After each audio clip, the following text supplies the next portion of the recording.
Dengan langkah gontainya, Aileen kembali menuju ruang rawatnya. Ia hanya ingin memastikan lebih jelas lagi perihal surat sialan yang diberikan oleh Regan padanya.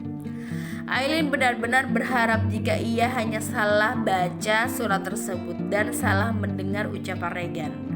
Aileen terduduk di pinggir kasur dan dengan gemetar kembali mengeluarkan surat di dalam amplop besar berwarna coklat. Ia memejamkan kedua matanya sejenak dan mengambil nafas panjangnya sebelum akhirnya memberanikan diri untuk membaca jelas surat itu. Saat membaca, ia terus saja menggelengkan kepalanya. Ia benar-benar sangat berharap ini semua hanyalah mimpi. Tapi ternyata inilah kenyataan buruk yang sedang menghantam rumah tangganya dengan Regan. Ya, surat itu memang berisi surat gugatan cerai yang membuat Aileen harus mau menandatangani surat tersebut. Kenapa harus dengan cara berpisah seperti ini, Gan? Lirik Aileen dengan air mata yang lolos sejak tadi. Aku tidak menginginkan ini. Aku menyesali perbuatanku. Bahkan aku berjanji aku akan melakukan apa saja yang kamu katakan tanpa berniat membantahnya sedikit pun. Gumam Aileen mengusap pelan air matanya. Asalkan kita tetap bersama. Aileen memilih memasukkan kembali surat tersebut dan beralih menatap koper kecil berwarna hitam yang berada di samping amplop besar berwarna coklat itu. Kedua alisnya mengernyit heran saat melihat tulisan di atas koper tersebut. Koper ini bukan koper biasa. Aileen bahkan bisa menebak jika harga koper mini tanpa roda ini bisa sampai ratusan juta rupiah. Dengan rasa yang penasaran yang menggebu-gebu, Aileen pun mencoba memasukkan password yang ternyata adalah tanggal lahirnya. Ya, kenapa Aileen bisa mengetahuinya? Jelas saja, karena di atas koper ada tulisannya. Bukalah, ini semua milikmu dan passwordnya adalah tanggal lahirmu. Tulis tulisan itu. Kedua mata Aileen terbelalak lebar saat melihat isi koper tersebut. Ia bahkan membekap mulutnya saking tidak percayanya dengan apa yang ia lihat saat ini. Bayangkan saja, koper itu berisi beberapa emas batangan, bahkan juga ada yang kepingan dan uang yang bertulis dengan berjumlah 10 miliar. Ditambah beberapa kartu hitam milik Regan tapi dibuat atas nama Aileen yang sudah bisa dipastikan kalau isi saldonya sangatlah fantastis. Tatapan Aileen menyempit dan saat melihat sebuah amplop berwarna biru muda yang terdapat di tumpukan uang itu.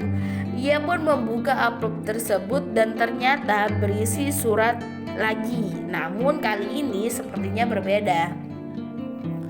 Karena Aileen bisa melihat jika surat itu ditulis tangan langsung oleh Regan. Dengan sedikit keraguan, Aileen pun pada akhirnya tetap memutuskan untuk membaca surat dari Regan. Aileen yang terhormat, aku tidak tahu harus menulis apa dalam surat ini. Namun, aku ingin mengatakan terima kasih untuk hampir 3 tahunnya. Terima kasih telah bertahan hidup bersamaku, meskipun sepertinya itu sulit untuk kamu lakukan. Kamu tahu, aku paling tidak bisa mengatakan terima kasih pada orang lain.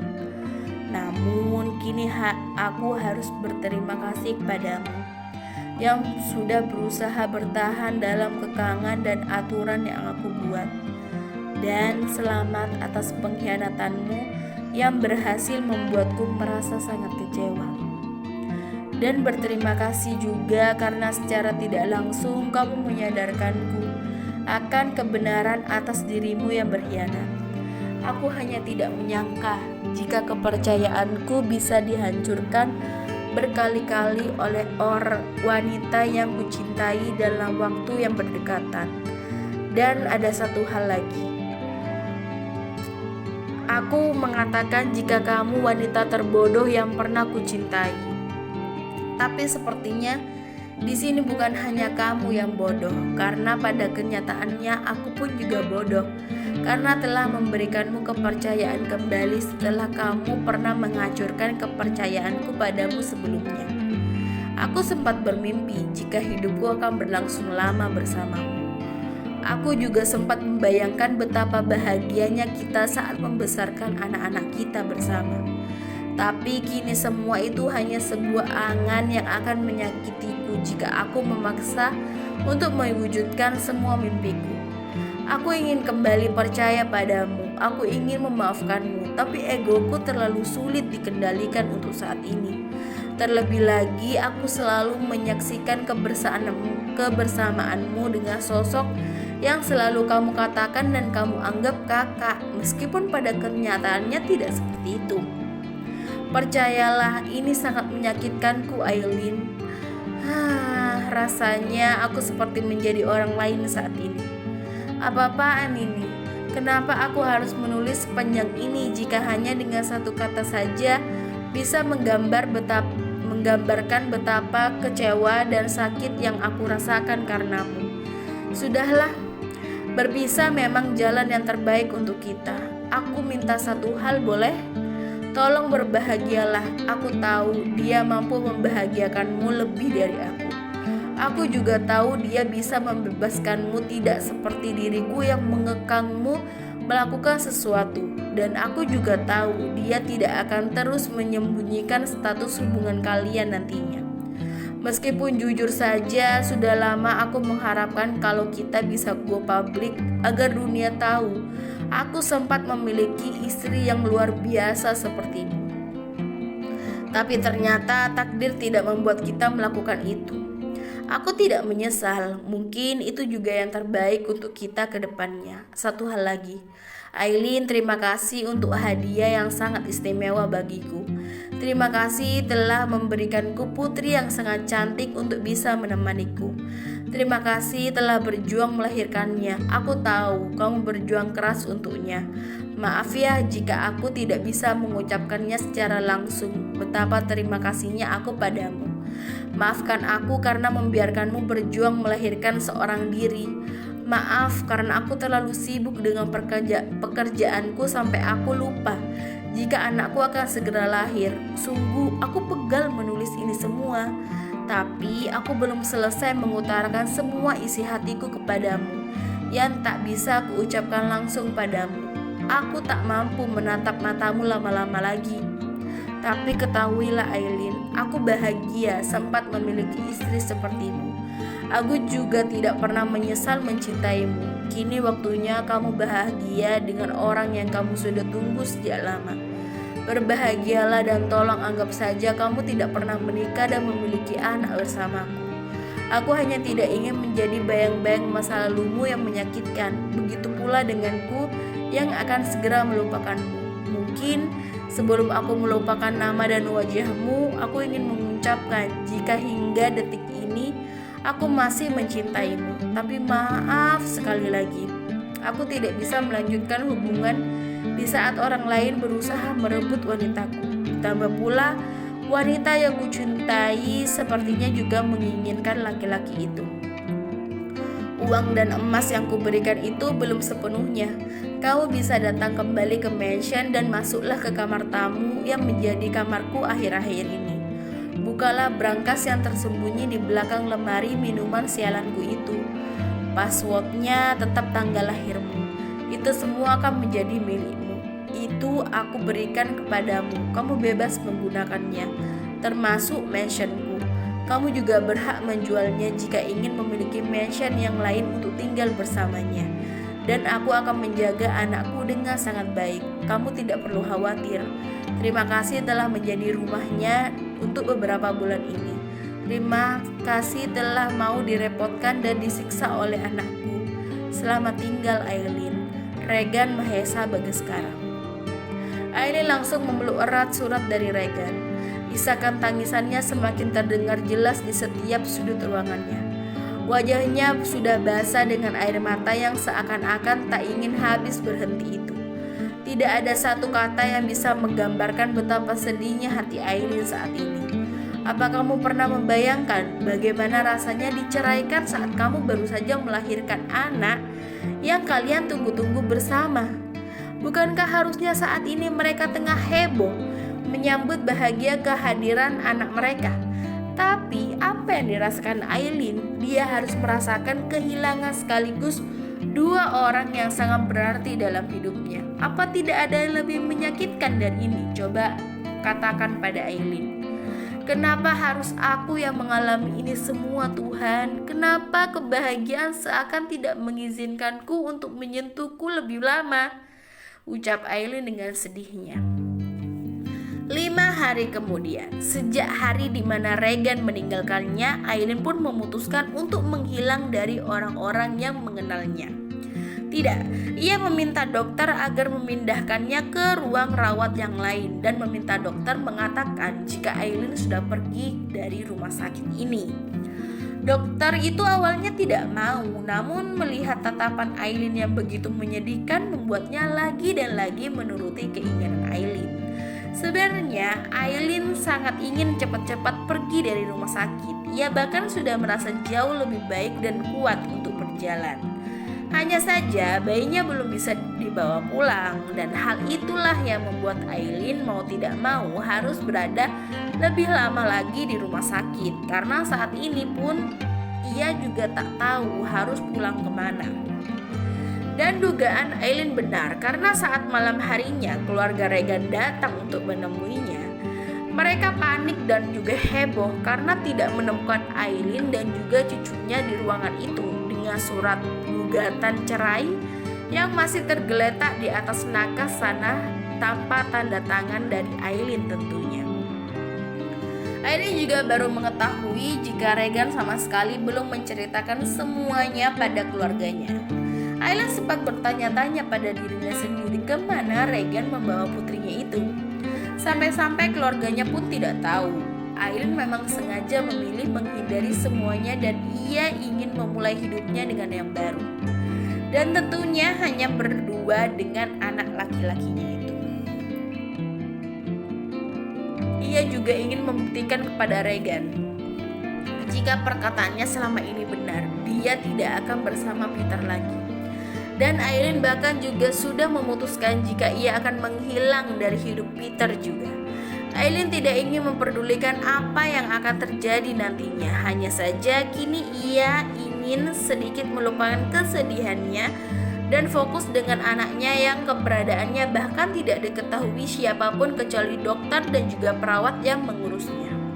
Sejak keesokan hari di mana ia memutuskan untuk menghindar dari kehidupan biasanya, Aileen mendapatkan ratusan panggilan dan juga pesan dari keluarga Regan, orang tuanya, Peter, bahkan Bik Mina dan juga Agus pun yang juga ikut menghubunginya. Dan karena itu juga Aileen langsung mematahkan SIM cardnya karena ia tidak ingin lagi berhubungan dengan mereka semua.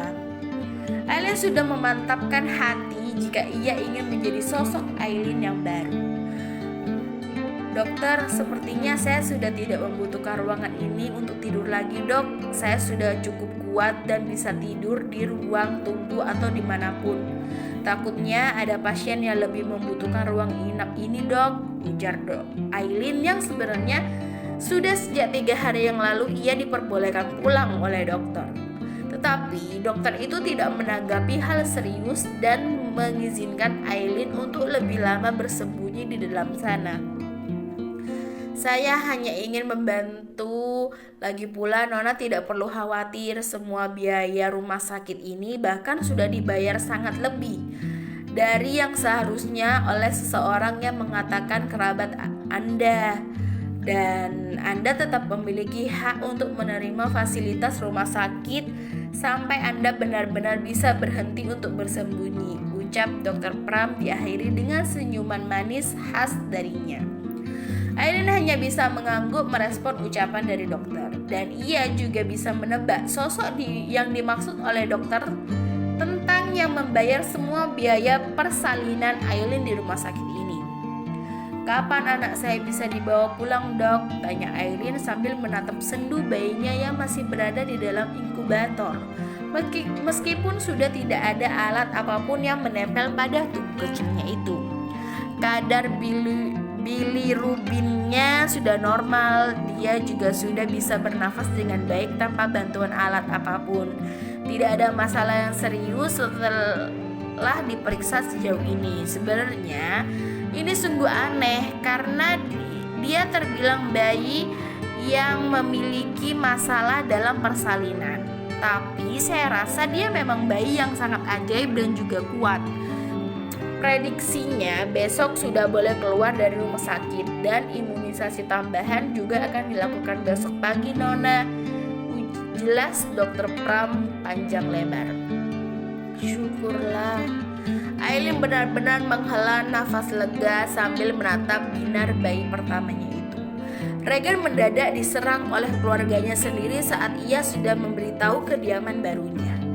Lihat saja, ia kini benar-benar seperti disidang dengan tatapan maut dari ketiganya yang meminta penjelasan dari Regan. Apa kalian datang ke sini hanya untuk menatapku seperti itu? Tanya Regan yang sebenarnya tidak nyaman ditatap lekat sekaligus tajam oleh keluarganya sendiri. Melihat sang bunda yang tiba-tiba menangis membuat Regan kalang kabut dan merasa bersalah saat ini. Tidak, Bun, jangan menangis, pinta Regan menatap sang bunda. Jelaskan semuanya, apa maksud dari ini semua, ha? Tanya ayah dengan tegasnya. Regan minta maaf karena tidak mengatakan masalah ini sebelumnya. Tapi ini memang sudah menjadi keputusan Regan sejak mengetahui kalau Aileen berselingkuh di belakang Regan ya. Ini yang terbaik untuk kami berdua dan Regan rasa kalian tidak perlu tahu detail tentang masalah Regan. Sudah tidak ingin mengungkitnya lagi. Biarkan kami bahagia dengan cara masing-masing, jelas Regan. Apa harus dengan cara berpisah? Apa kamu tidak mencoba menyelesaikan masalah ini dengan baik-baik? Dan apa tuduhanmu terhadap Aileen itu sudah benar? Apa kamu sudah menyelidiki semua alasan Aileen melakukan itu? Regan terdiam mendengar beberapa pertanyaan dari sang ayah. Kenapa harus bercerai? Langkah yang kamu ambil. Apa kamu tidak memikirkan bagaimana anakmu nanti? Dia bahkan masih sangat membutuhkan Aileen sebagai ibunya. Dan apa kamu juga memikirkan perasaan Aileen saat ini? Bunda ini perempuan dan bunda tahu bagaimana perasaan saat ini. Bunda tidak bisa membayangkan bagaimana perasaan seorang ibu yang sudah berusaha keras melahirkan anaknya tiba-tiba dipisahkan begitu saja. Itu menyakitkan hatinya, Regan, cecar Teresa yang masih tidak habis pikir dengan tindakan yang diambil oleh Regan. Aileen lebih dulu menyakiti hati dan perasaan Regan, Bun. Dia sendiri yang membuat Regan tega memisahkan dia dengan putrinya itu. Aileen sudah terlanjur membuat Regan kecewa, Bun. Bahkan rasanya kepercayaan Regan sudah tidak ada artinya lagi untuk Aileen sehingga dihancurkan berkali-kali olehnya. Dan itu juga menyakitkan, Bun, ucap Regan yang merasa tidak ingin disalahkan sepenuhnya atas tindakannya itu. Apa kalian bisa membayangkan bagaimana perasaan Regan yang 2 kali memergoki Aileen bersama laki-laki dalam posisi intim dan tidak wajar? Bahkan bukan hanya itu, Bun, hampir setiap hari Regan juga melihat mereka berdua bertemu. Dan itu menyakitkan Bunda. Aileen lebih menginginkan lelaki itu dibandingkan dengan Regan yang selalu mengekangnya. Regan hanya ingin Aileen bahagia dengan laki-laki yang ia tunggu-tunggu selama ini. Dan Regan pikir selama ini memang itu semua kesalahan Regan. Karena seharusnya sejak awal Regan dan Bunda bertanya terlebih dahulu tentang kesiapan dan masa lalu Aileen sebelum akhirnya memutuskan untuk menjalin hubungan yang lebih serius, lirih Regan seraya menghela nafas berat. Ayah memijat pelan pelipisnya. Ia tidak tahu harus percaya ucapan Regan atau tidak. Namun dalam prinsipnya ia sama sekali tidak menyukai adanya perpisahan setelah menjalin ikatan rumah tangga. Apa kamu sudah menegurnya? Apa kamu sudah berbicara baik-baik dengannya? Kamu bahkan berhak bertindak keras demi keutuhan rumah tangga kalian. Dan apa anak tidak bisa menjadikan sebuah alasan untuk menyelesaikan masalah ini tanpa perpisahan? Aileen mungkin bersalah dalam kondisi ini, tapi jika dilihat dari matanya, Bunda sangat yakin dia menyimpan cinta yang besar untukmu. Terlihat dari bagaimana dia selalu berusaha menutupi kebenaran tentang masalah kalian dan selalu membelamu saat kami ingin memarahi kamu kemarin. Sang bunda masih mencoba untuk memberikan Regan pertanyaan untuk segera mempertimbangkan keputusannya. Lihat ini, dia bahkan sama sekali tidak menandatangani surat gugatan cerai darimu. Apa kamu sama sekali tidak bisa memberikannya kesempatan untuknya sekali lagi? Kamu bisa menghukumnya dengan cara lain, tapi bunda minta tolong pikirkan lagi. Bagaimana juga cucuku membutuhkan kasih sayang ibunya, dan itu hal yang mutlak yang harus didapatkan dari setiap anak, ucap Teresa sambil menyerahkan surat gugatan cerai yang ia temukan di ruang rawat Aileen. Regan menghela nafas kasarnya saat melihat surat gugatan cerainya tidak ditandatangani oleh Aileen. Aku sudah susah-susah payah mengurusnya dan dia mengabaikan surat itu begitu saja tanpa ditandatangani. Apa-apaan sekali dia, gerutu Regan dalam hati. Aileen tidak ada di rumah sakit. Kami tidak tahu dia pergi kemana. Dia seakan ikut menghilang sepertimu sebelumnya. Jika kamu berubah pikiran, cepat temui dia dan rangkul kembali bahunya untuk kamu ajak kembali pulang, timpal ayah meyakinkan Regan. Tapi jika kamu sudah memang mantap dengan keputusanmu dan siap bertanggung jawab terhadap tindakanmu saat ini, ya mau bagaimana lagi, kami hanya bisa mendukungmu demi kebaikanmu juga. Kamu sudah dewasa dan kamu sudah seharusnya tahu apa yang terbaik untuk kehidupanmu di masa yang akan datang, lanjut ayah. Regan hanya diam dan memilih tidak menanggapi kembali ucapan ayah dan bundanya. Suasana hening itu tiba-tiba dipecahkan oleh tangisan bayi yang membuat mereka semua kompak berlari menuju kamar bayi yang sudah dipersiapkan oleh Regan. Teresa langsung mengambil alih cucunya dari gendongan Regan. Ia menimang-nimang cucunya agar kembali tenang. Teresa langsung mengambil alih cucunya dari gendongan Regan dan ia menimang-nimang cucunya agar kembali tenang. Kamu lihat, jika seperti ini dia harusnya langsung mendapatkan ASI dari Aileen. Tetapi Regan yang kesal karena sang bunda selalu mengungkit-ungkit tentang Aileen pun memotong pembicaraannya. Bunda, hentikan. Aku bisa menenangkan putriku sendiri. Lagi pula dia tidak butuh Aileen. Dia bisa mendapatkan donor ASI ataupun meminum susu formula. Jadi jangan seakan-akan anakku sangat membutuhkan Aileen. Aku bisa memberi kasih sayang yang jauh lebih besar untuknya. Dan kalian pun bisa menjadi pengganti kasih sayang dari Aileen, tegas Regan. 3 minggu kemudian, sepulang dari rumah sakit, Aileen dan bayinya memilih untuk tidak kembali ke mansion. Untuk beberapa saat dia berdiam di rumah sederhana di kontrakan di daerah pinggir Jakarta. Dan kini hari yang ia tunggu-tunggu pun tiba setelah memastikan lebih lanjut tentang kondisi bayi laki-lakinya di rumah sakit di mansion. Kini Aileen berdiri tepat di depan mansion milik Regan. Tujuannya hanya satu. Ia hanya ingin mengembalikan uang dan emas yang Regan berikan kepadanya beberapa minggu yang lalu. Meskipun uang itu sudah terpakai sedikit untuk biaya mengontrak Aileen yang kurang dari sebulan itu, setidaknya Aileen tetap tidak ingin jika ia pergi menggunakan uang Regan sebanyak itu. Sesampainya di depan mansion, Aileen langsung menidurkan bayinya di kursi jok belakang taksi dan meminta supir taksi itu untuk menunggunya sebentar. Aileen menatap sendu mansion mewah yang menjadi tempat tinggalnya nyaris 3 tahun ini. Ia turun dari taksi dan berjalan menuju pos satpam yang berjaga di mansion utama itu. Satpam itu tampak terkejut saat melihat Aileen yang beberapa minggu ini dikabarkan menghilang. Ia langsung membuka lebar-lebar gerbang utama tersebut dan berniat menghubungi Agus untuk menjemput Aileen di gerbang utama. Tidak usah Pak, saya hanya ingin mengembalikan ini milik Regan, ujar Aileen dengan senyum ramahnya. Tolong berikan ini kepada Regan ya Pak. Dan saya juga titip surat untuk Regan, Bimina, Agus dan juga Tejo. Tolong sampaikan ya Pak, ujar Aileen. Aileen memberikan koper kecil itu dan beberapa surat yang telah ia siapkan untuk orang-orang di mansion yang dekat dengannya. Baik Nona, nanti akan saya berikan apa yang Nona titipkan kepada saya, ujar satpam itu sambil membungkuk hormat kepada Aileen. Aileen tersenyum tipis pada satpam yang tak asing baginya.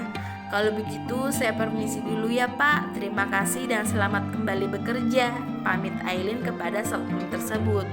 Tunggu Nona, apa saya boleh tahu Nona itu akan pergi kemana? Nona seharusnya masuk ke dalam mansion dan segera beristirahat. Apa Nona akan kembali pergi? Tanya satpam itu. Saya tidak punya hak lagi untuk tinggal di sini Pak, dan sudah seharusnya saya pergi dari sini, ucap Aileen dengan lirih. Satpam itu mengangguk sedih dan Aileen langsung berjalan menuju taksi yang masih menunggunya itu. Sebelum benar-benar masuk ke dalam taksi, Aileen kembali menatap mansion mewah itu. Terima kasih untuk kenangannya dan selamat tinggal untuk orang-orang yang berada di dalam sana.